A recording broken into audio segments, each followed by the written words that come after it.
শুভ দুপুর বন্ধুরা, চলে এলাম দুপুরের খাবার নিয়ে।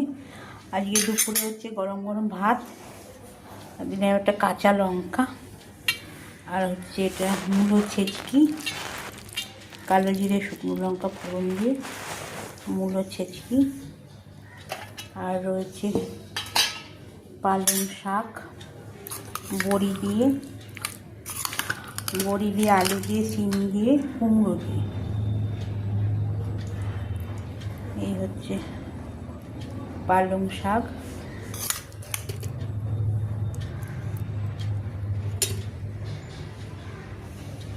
আর আছে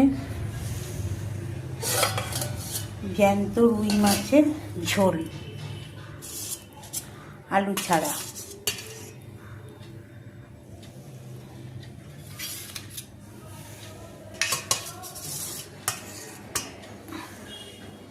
জ্যান্ত রুই মাছের ঝোল আজকে রান্না করেছি বন্ধুরা।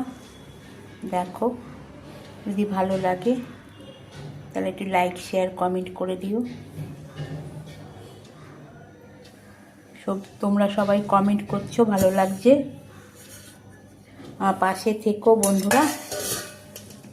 আবার তোমাদের সঙ্গে আমার নেক্সট ভিডিওতে দেখা হচ্ছে। রান্নাগুলো কেমন হচ্ছে বন্ধুরা একটু জানিও।